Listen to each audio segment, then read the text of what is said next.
현대병원 내과 정석입니다. 인사드리겠습니다. 제가 오늘 준비한 내용은 일단 당뇨병에서 조금 인상적인 역사에 대해서 간단히 말씀드리고, 당뇨병의 일단 진단, 그리고 그 당뇨병 전 단계에 대한 그 치료에 대해서 그렇게 세 부분으로 대해서 말씀을 드리겠습니다. 당뇨병의 역사는 상당히 오래됐는데요. 그 고대 이집트 파피루스의 이제 BC 1550년도의 기록을 보면은 당뇨증에 대한 기록이 발견됐다고 합니다. 그 소변을 많이 본다는 거죠. 소변을 많이 본다. 여기서부터 우리가 당뇨병이 병이라는 사실을 인지하게 된 것 같고요.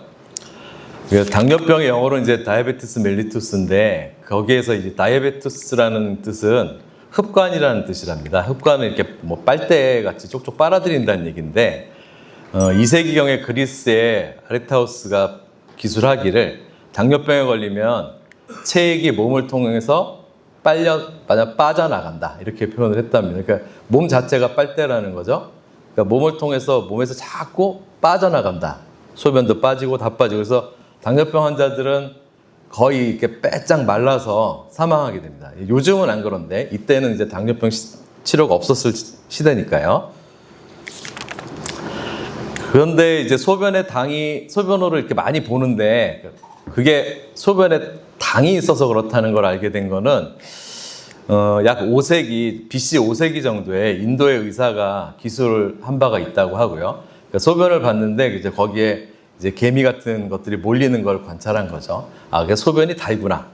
아라비아에서도 AD 10세기 정도의 기록이 있고, 다양한 기록이 소변이 달다, 이거에 대한 기록이 발견이 된답니다.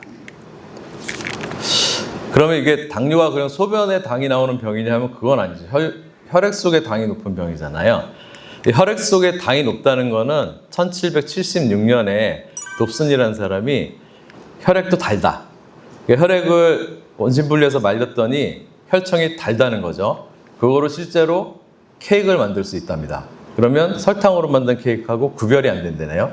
네, 뭐 이상한 일들을 많이 하신 것 같은데, 그래서 결국 혈액에 문제가 있구나, 혈액에 당이 높구나, 이거를 알게 됐고요. 아까 다이아베티스 멜리투스에서 이 멜리투스라는 것은 그리스나 라틴어로 꿀이란 뜻이라는데, 이건 19세기에 존 롤러라는 사람이 명명을 했다고 하고요. 이분은 식물에서부터 당이 유래된다라고 보고 당뇨병의 치료로 동물성 식사요법을 권장했다고 합니다. 지금으로 따지면 이제 저탄고지가 되겠죠. 그러니까 이 당시에도 그런 치료 방법을 했고, 그 당시에는 이게 가장 보편적인 치료 방법으로 하나로 선택이 됐다고 합니다. 그러면 혈액 속에 당이 올라가는 이유가 과연 뭐겠느냐? 당뇨병 환자들이 무슨 문제가 있겠느냐? 당뇨병은 우리가 췌장의 문제라고 이미 우리는 알고 있지만 그 당시엔 몰랐죠. 1889년도에 민콥스키와 머링이라는 이런 학자들이 지질대사 실험을 하다가 개 췌장을 절제를 했답니다. 그랬더니 당뇨병이 유발되더라는 거죠. 개를 췌장을 잘랐더니 개가 계속 물을 마시고 계속 소변을 보러 다니고, 그래서 혈액 속에 당이 높더라. 그래서 췌장이 분명히 관계가 있다, 이것을 알게 됐고요. 회원님들은 아시겠지만 랑게란스라는 사람이 있습니다. 폴 랑게란스라는 사람이 그 전에 췌장 조직에 우리가 알고 있는 그런 소화 효소들을 분비하는 췌장 조직 말고 또 다른 어떤 조직의 군집이 있더라는 걸 발견했습니다. 하지만 이 랑게란스라는 분은 그거가 어떠한 기능을 하는지까지는 밝히지 못했다고 합니다. 그 기능을 밝혔었던 분은 구스타프 레기시라는 분인데, 이분이 그 랑게란스라는 분이 발견한 그런 조직들이 췌장의 내부적 분비, 우리가 지금 내분비라고 하는 췌장의 내부적 분비와 연관되어 있다고 밝혀지면서 그것을 아이슬랜드 오브 랑게란스, 그 유명한 랑게란스의 섬으로 명명을 했다고 하고요. 우리가 알고 있는 그 인슐린이라는 이름은 라틴어로 이 섬과 같은 뜻입니다. 이것은 이제 전덴 마이어라는 사람이 처음으로 사용을 했다고 합니다. 그럼 이제 췌장까지는 알았고, 췌장에서 뭔가가 망가지면 당뇨병이 온다. 췌장에서 뭔가가 당뇨병을 치료하거나 당뇨병을 막아주는 역할을 한다. 거기에 이제 아이디어가 생겼죠. 그래서 그거를 추출하려고 했습니다. 추출하려고 했는데 췌장은 이게 내분비와 외분비가 있는 기관이잖아요. 그래서 외분비적으로 단백질을 녹일 수 있는 강력한 소화 요소들을 만들어내기 때문에 예를 들어서 저 당시 의사들은 제가 생각해도 아마 췌장을 꺼내서 막 갈았을 거예요. 갈아서 뭔가를 뽑아보려고 했는데 인슐린은 단백질입니다. 그래서 단백질은 트립신에 녹아버리죠. 그러니까 전혀 추출이 되지 않아서 한참을 헤매다가 이 프레데릭 벤팅이라는 내과 의사가 아니랍니다. 정형외과 의사라는데요.